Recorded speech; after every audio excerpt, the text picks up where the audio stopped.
Standby studio.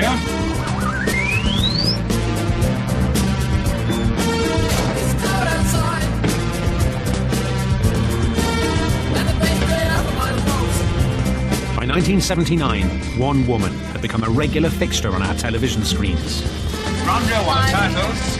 as she lectured the nation in her distinctive clipped tones.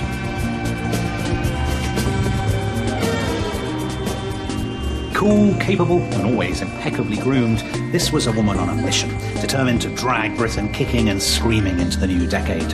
And what she inspired was little short of a revolution. Welcome to the cookery course. I hope those of you who haven't had any experience of cooking at all are going to find a good basic groundwork here. It was, of course, Delia Smith. Not the woman you were thinking of? Well, stay with me. Take a whisk. I think a balloon whisk is the best sort to use for this. You see, I think Delia is the key to understanding what really happened to Britain in the 1980s. I've got my egg whites all ready to be beaten up. We usually remember the 1980s as the Thatcher years, a decade of extraordinary political conflict and cultural confrontation, shaped above all by the iron will of the Iron Lady. I do not intend to be the first woman Prime Minister of a mediocre and declining Britain. You know, I don't think that's quite right. Of course Margaret Thatcher mattered, but maybe she mattered less than we think. Maybe she wasn't driving the change. Maybe she was responding to it. I wonder if the great changes of the 1980s really were down to Britain's politicians. I think the real authors of change were us, millions of ordinary people. The real revolution of the 1980s didn't happen out there. It happened in here and in here. The 80s transformed our hopes and our dreams, our anxieties and our aspirations. From what we ate, to where we shopped, to where we lived, and what we watched. This was a revolution embodied not by Margaret Thatcher, but by Delia Smith and by millions like her. And in this series, as Delia herself would say, I'm going to show you how.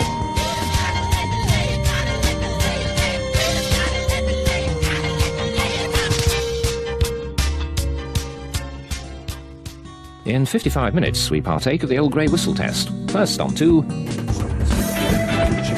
Delia Smith's cookery course was one of the television hits of the early 80s. Hello and welcome again. This week's programme is all about how to cook pasta and how to make pancakes. Here was a show designed to teach the great British public how to cook. Another little tip I'll give you to stop spaghetti or any pasta clinging together in water is to add a few drops of olive oil. And even how to eat. The best thing to do is to take a few strands, not too many, and then take them to the edge of the plate, twist the fork round, and then lift it up so that you've got a bite-sized piece. And it introduced us to some dangerously exotic ingredients. That's called lasagna, and that makes a really delicious dish, one of my very favourites, baked lasagna. What we're now going to do is make a souffle. Twist up 4 egg whites to the soft peak stage. For millions of viewers, Delia's simple recipes and her breezy informality around the kitchen were nothing short of an inspiration. You know, my mum had all Delia's books, and for us, every night was Delia night. Now, it's true that Delia had never been formally trained, but of course that was something of an asset, because to the viewing public, she seems the idealised suburban housewife, the perfect neighbour, the nice lady next door with a rare gift for whipping up a meringue. Who better to teach the nation to cook from her neat little kitchen somewhere in the heart of deepest Middle England? Britain was in crisis. Unemployment was heading towards well over 3 million. And yet, sales of domestic appliances were booming. People were turning inwards, focusing their attentions and their spending on the home. But while millions of people were sitting down to watch Delia on TV, millions more were rushing out to buy a new gadget that told a revealing story about life in 80s Britain. And that was the microwave oven.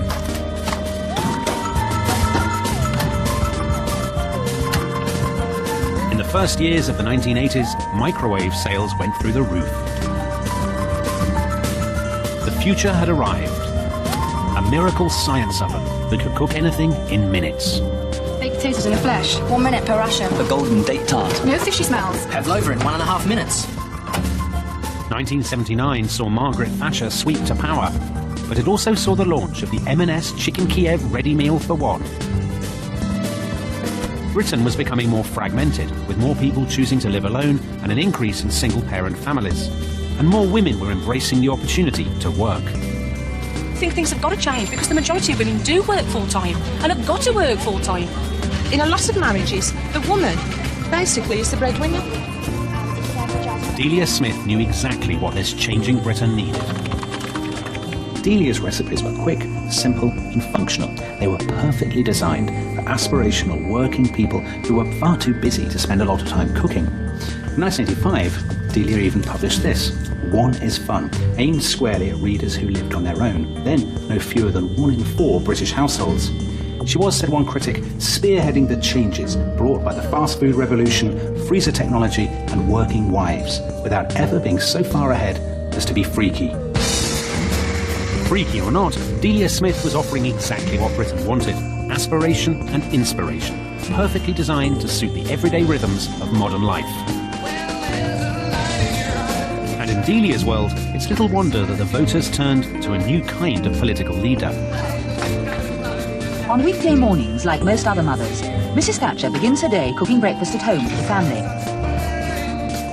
A working mother who'd grown up in a grocer's shop and spoke openly about good housekeeping, home economics and family budgets. I too know what it's like running a house and running a career. I know what it's like having to live within a budget. I know what it's like having to cope. She was a housewife. She knows what it's like on a limited budget. Everything like that, it appealed to me. You know, and I thought, well, a woman.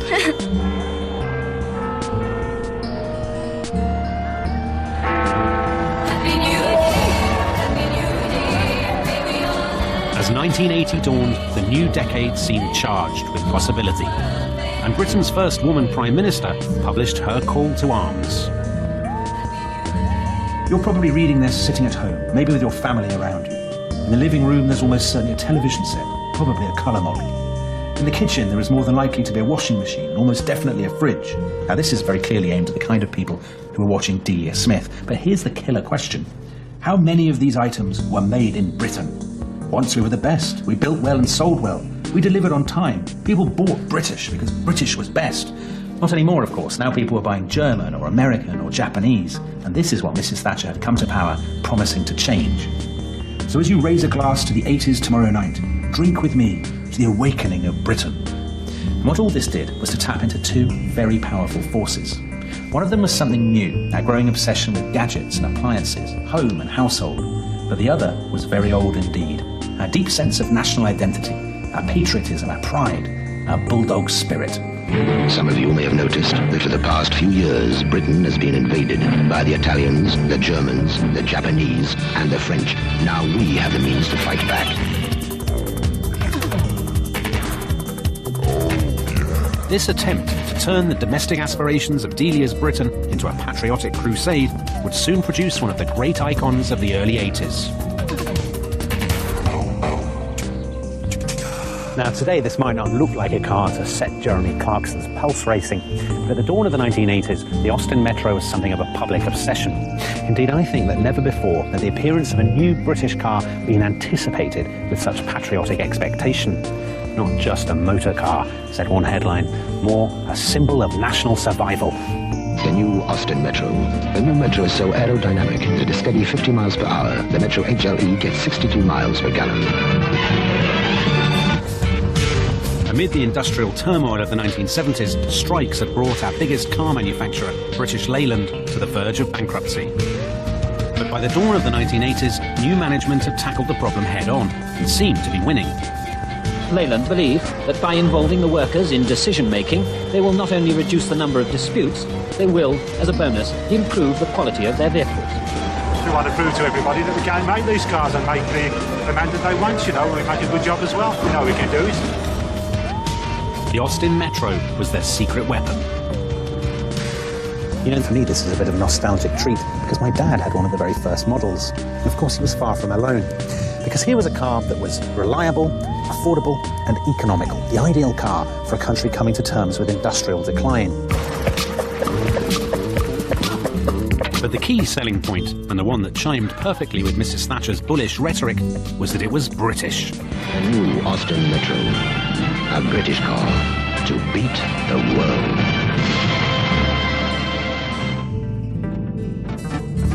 The Metro was an undeniable British manufacturing success story, but it was fighting against the tide.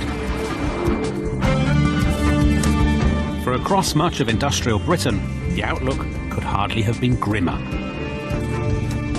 Honeytree Close, with its neat gardens and carefully maintained modern houses, is a reflection of the prosperity in the West Midlands that was once taken for granted. But in the last 2 years, a dream has been shattered. Where there was hope, there's now fear and uncertainty. A few years earlier, when Honeytree Close had been built, this area, the West Midlands, had been Britain's manufacturing heartland. But now it found itself in deep trouble. Years of cheap foreign competition, terrible labour relations, appalling productivity and falling demand had eaten away at Britain's industrial base. And by the early 80s, many of the families on this Dudley estate were becoming increasingly worried about the future of the local Round Oak steelworks. Round Oak had been producing iron and steel since Victorian times. But by 1980, the future of the British steel industry looked bleak. 2 days before Christmas 1982, Round Oak closed its doors. Some 1,300 jobs were lost. It was an all too familiar story. Steel built Corby, and its passing means the town must make massive psychological Dunlop's Fire Factory at Speke is to close down entirely with the loss of 3,000 jobs. Soon the now cold blast furnaces will be broken up as scrap.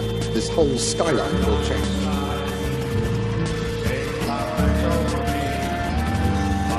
Previous governments had been terrified of unemployment. So when times were tough, they had pumped money into the economy to prop up consumer demand and to bail out our struggling businesses. But Mrs. Thatcher was different. Printing more money will lead to more inflation, not to more jobs. This government has no intention of printing more money to finance big pay settlements. This wasn't just bitter medicine, this was shock therapy. Within months, British manufacturing had plunged into the deepest recession since the war.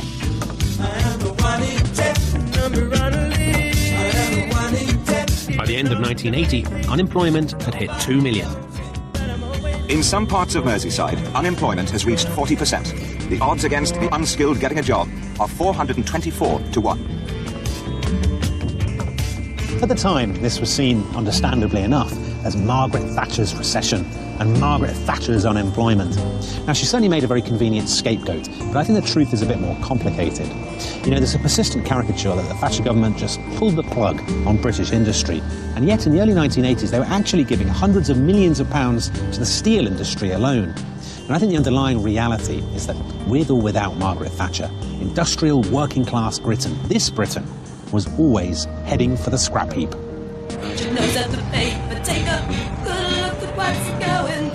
Over the course of the next decade, the collapse of these industries would drastically reshape our lives. Entire communities, once defined by their local industry, the mill, the mine, the factory, faced unemployment and disintegration. But out of the ashes of these old industries, something new was rising.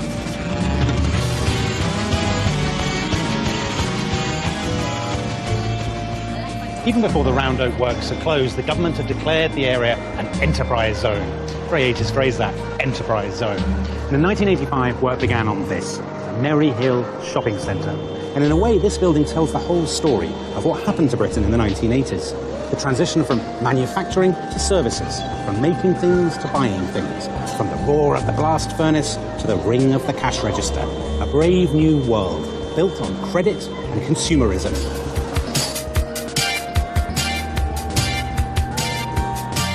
In a society ruled by the values of the marketplace, identity itself was now becoming a product, even a brand.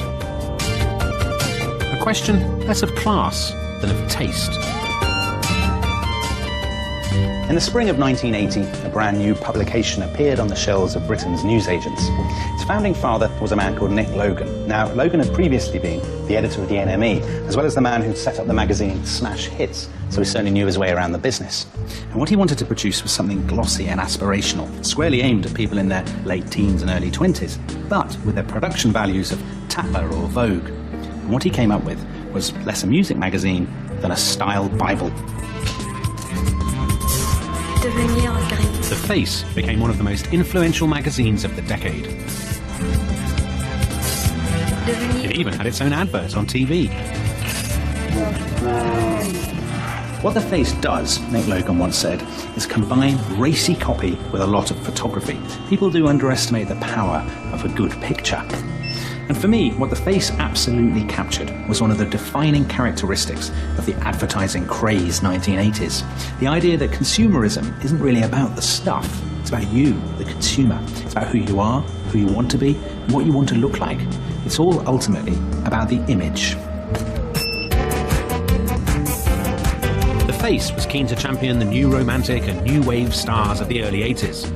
The Human League, Grace Jones, Spandau Ballet, Duran Duran, Ultravox, Heaven 17. New music for a new decade. An age of materialism, glitz and glamour.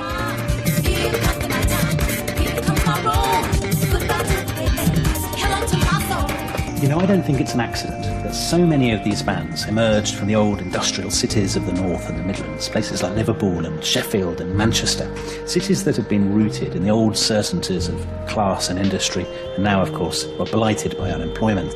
What's also striking is just how radically these bands broke with the music of the 1970s, not just in the way they sounded, but perhaps even more so in the way they looked.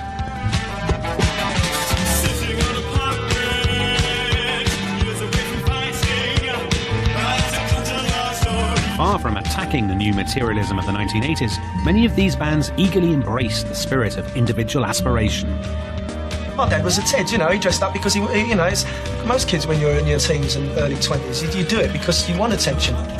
When you open the door of your council flat, when you go to a comprehensive school with 2,000 kids there, you don't want to merge into the background. You want to stand out from that background. Then you want to look good just individually yourself, and that's what it's about. Now, bands like Duran Duran and Spandau Ballet have always carried a certain amount of political baggage, and even today there are plenty of people who will just write them off as money-grabbing Thatcherites, which is, I think, a bit unfair, because of course most of them were Labour voters. Even so, it is, I think, true that in their values, in their language, and even in their clothes, they were reflecting a changing mood, more individualistic, more aspirational, and dare I say it, more entrepreneurial. Less free love then, more free market. I think everybody's basically a capitalist. You know, you see all these people, I mean, whether you vote Labour or Conservative, you're still a capitalist. I mean, even if you're just a housewife who simply wants a new cooker, that's capitalistic, you know. And having come from nothing, you know, having come from a sort of quite poor background, I know what it's like not to have money.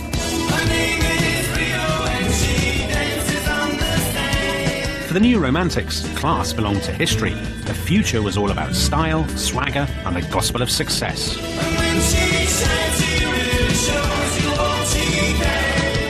In its relentless emphasis on image and identity, style and aspiration, The Face was very much of its time.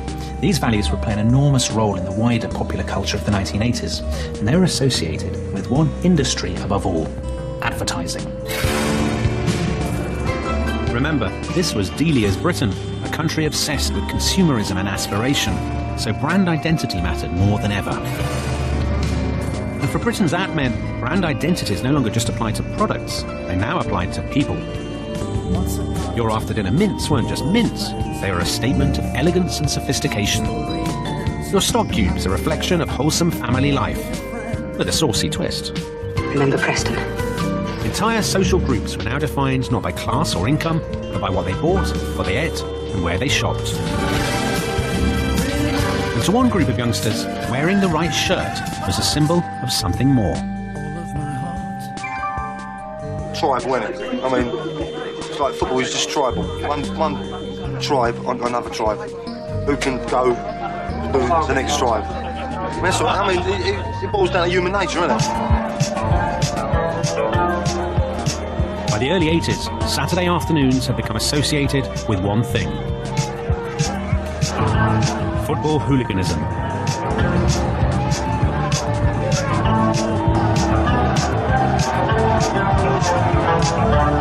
Saturday, you get regular football goers, and you get troublemakers.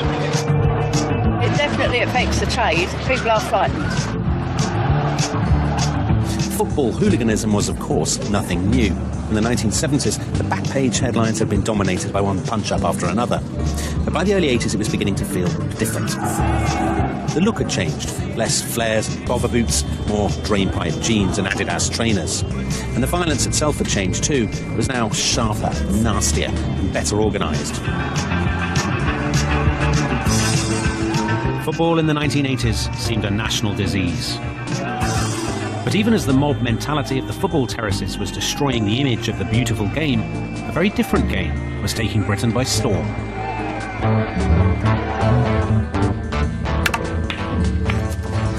The 1980s was snooker's decade. Here, in stark contrast to the turbulence on the terraces, was a game of gallantry and precision. A gentlemanly contest of skill and stamina. A game made for television, with cameras to pick up every break, every miss, every blink, and every twitch. And a rich cast of charismatic characters, individual heroes for an individualistic age.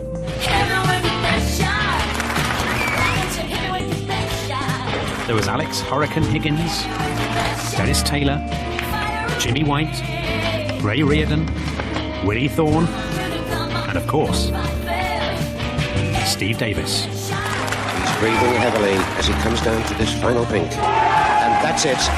The world snooker champion, Steve Davis. In 1981, a young Steve Davis beat Doug Mountjoy to win the World Snooker Championship at the Crucible in Sheffield. Congratulations there from his manager, Barry Hearn. It kick-started a national love affair with A's and balls.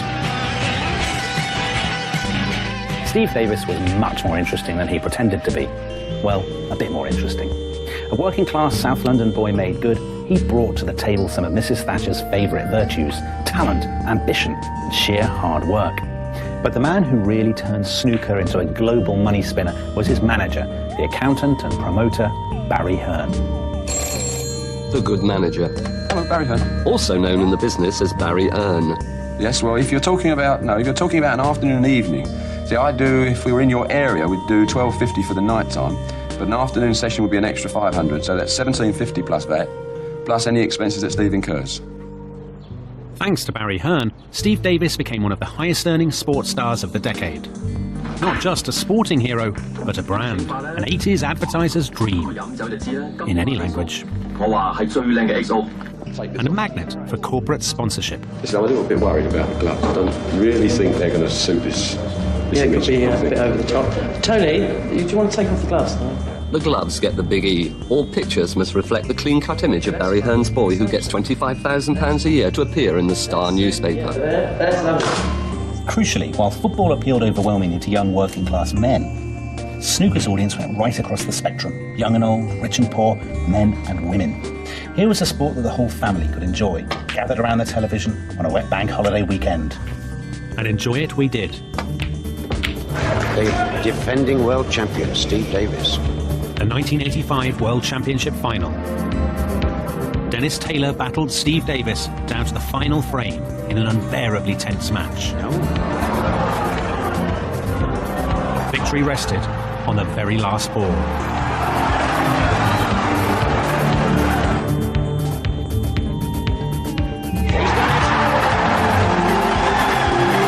Dennis Taylor, for the first time, becomes Henderson World Snooker Champion. The match was watched by almost 19 million people, a record figure for BBC Two to this day.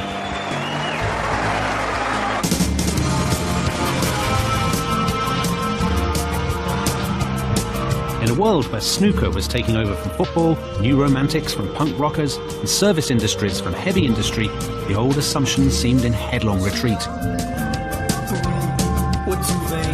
But what of the political opposition? On the 29th of September 1980, a bruised and battered Labour Party convened here, the Winter Gardens in Blackpool, to try and make sense of their election defeat a year earlier. The atmosphere could be described as, well, poisonous. Many young activists were seething with righteous anger, not so much at the Tories, but at what they saw as the betrayals of the last Labour government, and in particular at their veteran leader, Jim Callaghan.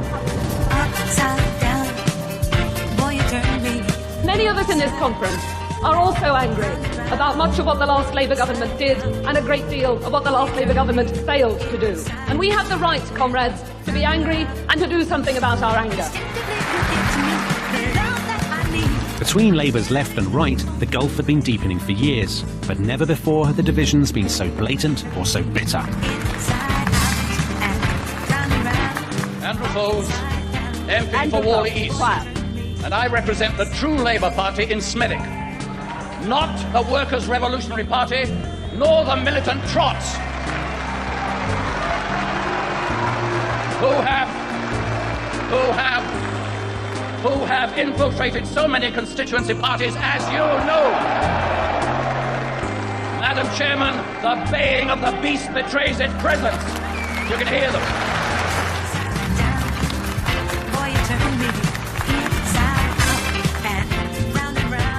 What the TV pictures from Blackpool showed was a party engulfed in a bitter civil war.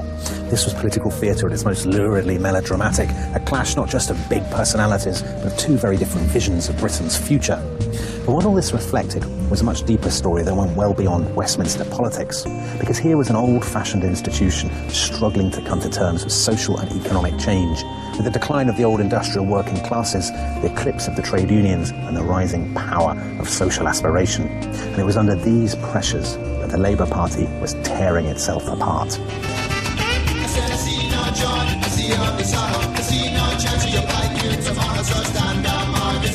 To heal the divisions, Labour's MPs chose a new leader, the left-wing veteran Michael Foot. The party's not going to be divided. The party's not going to tear itself to pieces. But sentiment alone couldn't hold the party together. A rousing speaker and first-rate writer, Foot was nonetheless a media disaster. And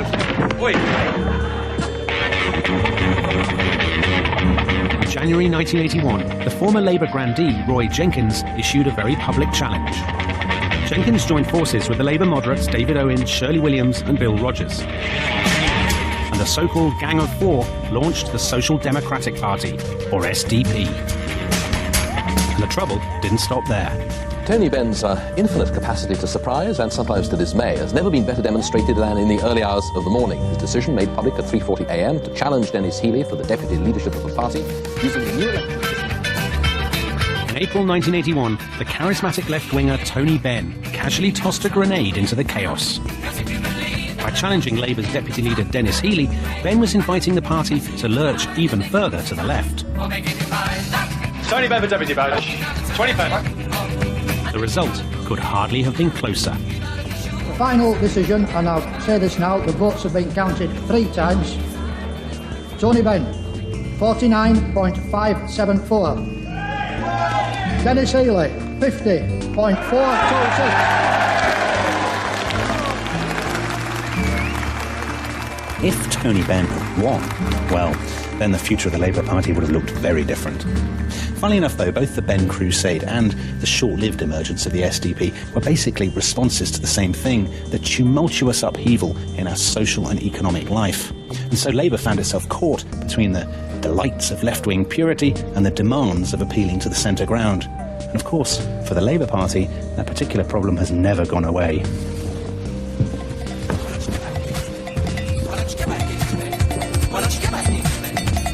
Reasons to be cheerful. Part 3.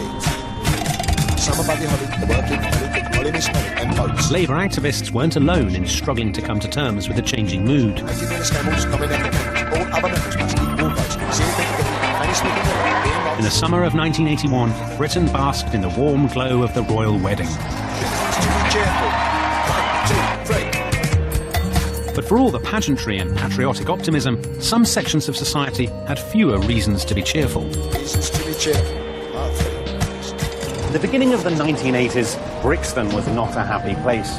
Transformed in the previous 30 years by waves of West Indian immigration, this was one of the poorest areas in London, blighted by very high crime and very high unemployment. In these rundown streets, Mrs. Thatcher's talk of aspiration and self-improvement sounded like something from a different planet.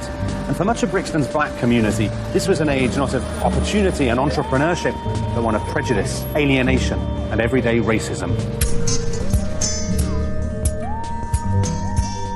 In January 1981, 13 black teenagers were killed in a house fire in New Cross, South London.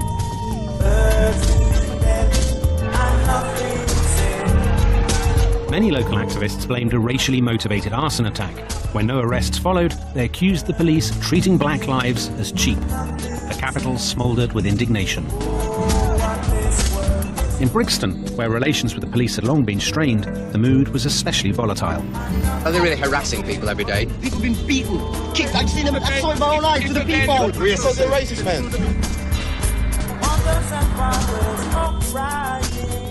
On the afternoon of Saturday the 11th of April, here on Railton Road, 2 young plainclothes policemen stopped and searched a minicab driver whom they suspected of dealing drugs. The crowd gathered and scuffles broke out. A man was arrested. By now there were more than 100 people here and the mood was ugly. The police called for reinforcements and then all hell broke loose.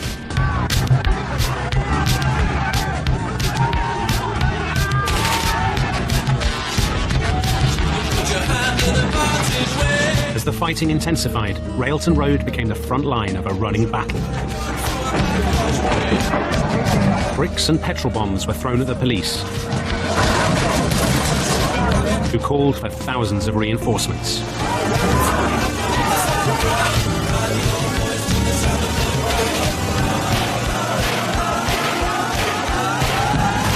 The rioting went on well into the night. It was only when fire hoses were turned on the crowds that the police began to regain control. The Brixton riots caused £6.5 million worth of damage. 450 people were injured, hundreds of buildings burned and vehicles destroyed. Was Brixton preventable? And can it be prevented from happening again? Amid a fierce debate about the causes and consequences, Britain was forced to look hard at its attitude to race and multiculturalism. Quite clearly, we've got to limit any further mass immigration into this country, and if any people wish to return to their country of ethnic origin, they should be encouraged to do so. The police should recognise that, in fact, it's not on to treat people in what seems to many blacks in Brixton as an oppressive and unjust manner. Over the next few months, more riots broke out across the country. Toxteth in Liverpool, Moss Side in Manchester, Chapeltown in Leeds. A few months later, Mrs. Thatcher's Employment Secretary, Norman Tebbit, witheringly dismissed attempts to blame the rioting on unemployment. I grew up in the 30s with an unemployed father. He didn't riot. He got on his bike and looked for work, and he kept looking till he found it. But Britain in the 80s was a very different place from Britain in the 30s, a much more fragmented, individualistic society in which people no longer felt a strong sense of loyalty to their local community. And yet, you know, the surprising thing, it was precisely that sense of community spirit that the Brixton riots did much to revive. In the aftermath of the riots, local politicians made a concerted effort to regenerate the area. And Lambeth Council commissioned a series of murals designed to foster pride in the local neighbourhood.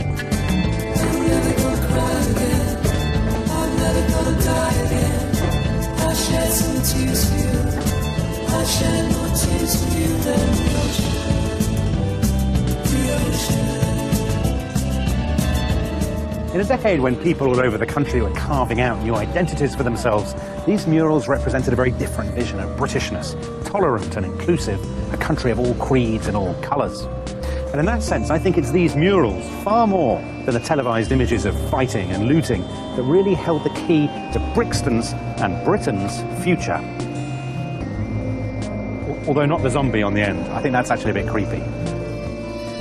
Even as the dust settled in Brixton, high streets up and down the country were facing an upheaval of a rather different kind. On Friday the 12th of February 1982, a quiet revolution came to the British High Street. Because in 7 towns and cities across the nation, a new kind of shop opened its doors for the first time. This was a place that would transform not just how we dressed, but how we shopped. And its target audience was an entirely new kind of customer, the young, affluent, professional woman.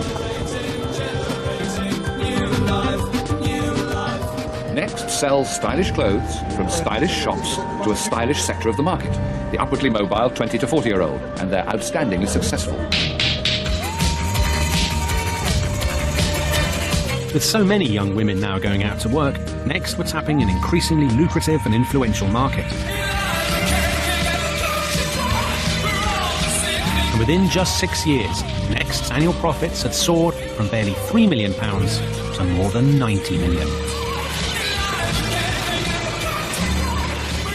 You know, Next could really only have been born in the early 80s, and its ethos absolutely caught the mood of the day. The shop's publicity hammered home a simple mantra: affordable, collectible, aspirational. And at its heart was that classic 80s obsession with choice, although cleverly the shop rather took the heavy lifting out of it for the ordinary customer. So what they offered was a total concept look, and within the confines of the style, you could choose whatever skirt you wanted, a top to go with it, and accessories to match. Power dressing straight off the rail.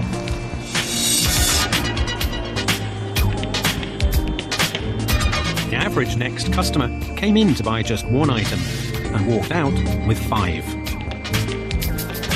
Clothes are with it, and really the quality is good, but the prices are low, and that's really, I think, why it could be a success. You know, it's something different. It's a total look. It's really taking the risk out of buying clothes. In a decade when millions of women were keen to rebrand themselves as stylish, modern, individual consumers, Next could hardly have been better timed. And it wasn't long before it applied its formula to that other great 80s symbol of social aspiration: the home. In 1985, Next launched its own home collection, effectively off-the-peg interior design. Stylish, affordable, this was basically an upmarket IKEA. Now, if only you shopped properly, you could become exactly the kind of people you'd always dreamed of being. A Next family, literally living the next life. The perfect expression of the Next lifestyle. A house decorated and furnished with the company's products, with just a few non-Next items to complete the picture. This might be described as a bit over the top for some of us, you're aware of that? No. This is for the average person. Yeah, I see. And as the average person settled into his new sitting room, he might well be watching a brand new TV channel.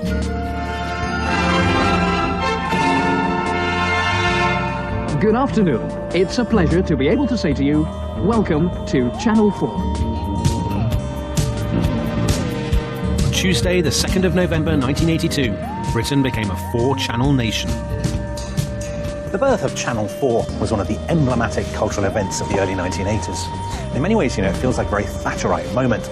A public service broadcaster funded by advertising. Its programmes made by dozens of entrepreneurial independent companies. So, of course, the government should have loved it, but really, they didn't. So you'll hear some of this in a moment. It's indispersed farts, and it's available £2. Yes. And what do you think you're playing at? Playing? Have you ever heard of Spin the Bottle? Well, this is Pour the Bottle. I'm in Channel 4. It's the channel for child porn and homosexuals. I had both in my show. Irreverent, aggressive, and often deliberately shocking, Channel 4 held up an unforgiving mirror to life in 80s Britain. And that was precisely the idea. Part of its mission was to reflect the experiences of young people and minority groups. Here was a perfect example of the cultural mood outpacing the intentions of the political elite. On the 16th of January 1981, some 22 months before Channel 4's launch, its chief executive, Jeremy Isaacs, came here to the Royal Institution in London. The hall was packed with independent TV producers, keen to tap into a new and potentially very lucrative market. And up at the front, Jeremy Isaacs wasted no time. He cut straight to the chase. What we're after, he said, is programmes that show this country as it really is. Now, Isaacs was on his way out when he was accosted by a 32-year-old screenwriter. "Hi, Jeremy," he said. "I'm Phil Redmond, and if what you say is true, would you let me have characters who would say fuck at 8 o'clock at night?" There was a pause, a hard stare, and then Isaacs grinned. "Come and see me," he said. "We'll talk."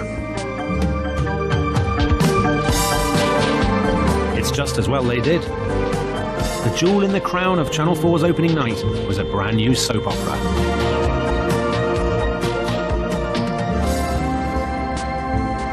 From the catchy theme tune to the now slightly dodgy-looking haircuts, Brookside was unmistakably a product of the early 80s. And at the centre of the very first episode is a very 80s couple. Bobby and Sheila Grant, who've left their council estate for a brand new house in suburban Liverpool. Bloody hell, are you sure you've got enough here, Sheila? Hey, you don't want to feed the starving hordes of India, do you, while you're at it this afternoon? It's not like having the shop at the end of the road anymore, you know. No, it's also got us in the boots of the bloody car. Like so many other couples moving into brand new estates and moving up in the world, the Grants find themselves living alongside people from very different backgrounds. From older couples downsizing after losing their jobs to aspirational young professionals. Liverpool's very first yuppies. Roger, as much as I detest shopping, this is the only day that it can be done. I did not plan to stay in bed until mid-morning. Phil Redmond had already made a name for himself with Grange Hill, a stark portrayal of a London comprehensive school. And Brookside shone a similarly uncompromising light on life in 80s Liverpool. David, what's it, love? Oh, God, it's your job, isn't it? You sacked me. They give me that. They sacked me. Sheila Grant, you know the Grants, they are realistic because half the things they do in their house, half the things that go on in their house, it's like half the things that go on in our house. Back in November 1982, Brookside's main competition was ITV's Coronation Street, which had been running since 1960. And the contrast between the two tells us a lot, I think, about what had happened to Britain in the meantime. You see, Coronation Street is really basically a 60s show. It presents us with a warm, romantic vision of the working class north, nostalgic terrace street, which everybody looks out for everybody else. Morning, Mrs. Fairclough. Morning. But Brookside feels to me very different. It has no such idealised sense of community, for one thing. In fact, the only thing that unites all its residents is that they've all come from somewhere else. Some of them are moving up, some of them are coming down, but they don't live in the houses in which they were born. They just live in the houses that they can afford. Wish my mum could have seen all this, you know, eh? New house, foreign holidays with the kids. She'd been really made up. The storylines reflected some strikingly raw social issues, from debt, divorce and drug abuse to homosexuality and families at war. It's easy for you to stick to your principles. Bob, you said you'd listen. I'll listen when you start talking sense. I am trying to. Perhaps no show of the decade better captures the domestic repercussions of the 80s revolution. The way that unemployment and opportunity, disappointment and aspiration were forcing their way into the heart of the ordinary suburban household. The issues could happen anywhere, and death, divorce, marriage, thieving, could be any city, anywhere.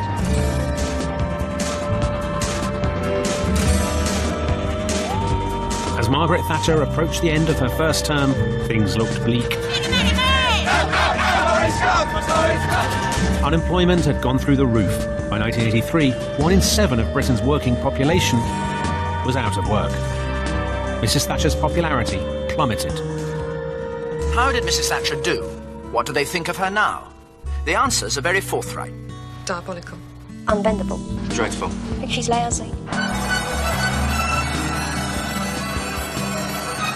But then, quite suddenly, the mood changed, putting Mrs. Thatcher on course for a landslide at the 1983 election.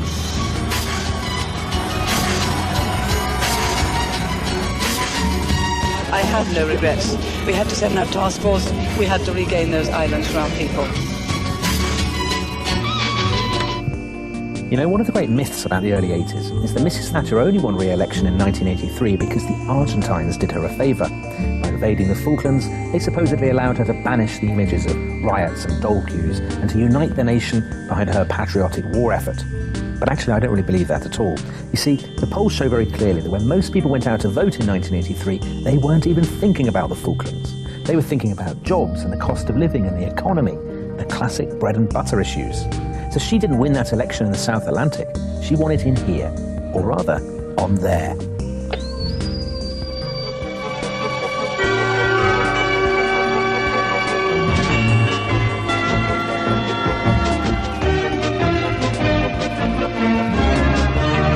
In early 1983, Britain woke up to the brave new world of breakfast television.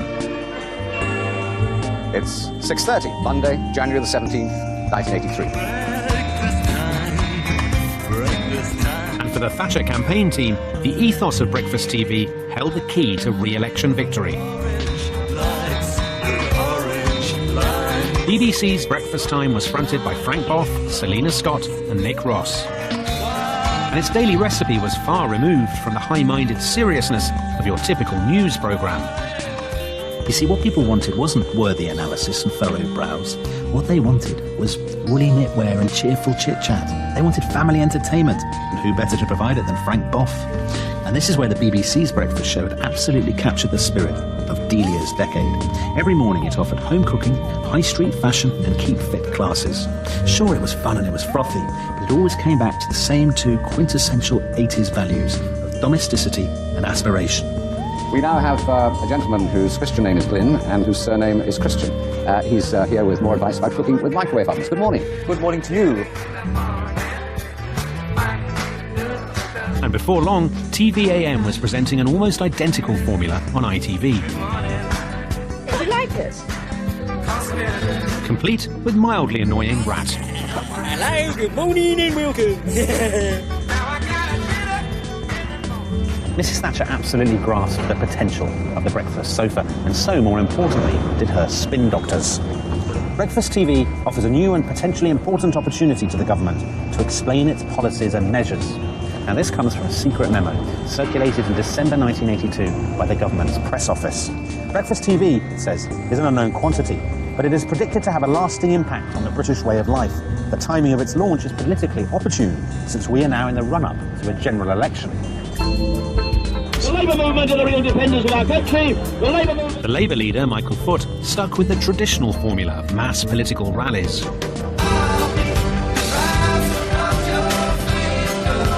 But Margaret Thatcher fully embraced the power, directness and intimacy of television. This is what it's like being on the campaign trail with the Prime Minister in 1983. It's as far removed from traditional campaigning as it's possible to imagine. There aren't many voters in sight. What there are hundreds of members of the media who swarm around the Prime Minister, follow her every move, and the idea from the Conservatives' point of view is to get the best possible exposure on the TV news that evening. Thanking you for being here this morning. Breakfast TV helped to transform the way politicians engaged with the public. I'm very happy to be here. Sorry I haven't been before.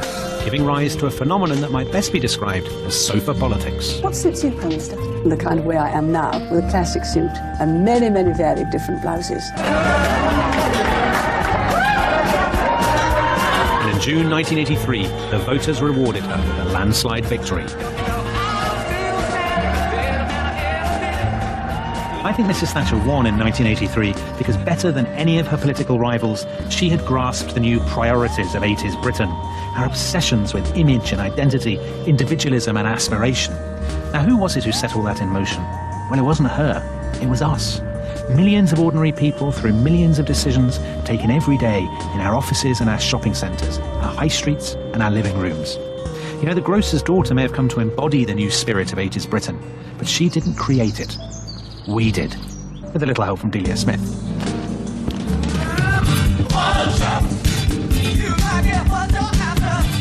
Next time, battle lines are drawn. As Margaret Thatcher goes to war, Video Nasties invades suburbia, and Daley Thompson conquers the world.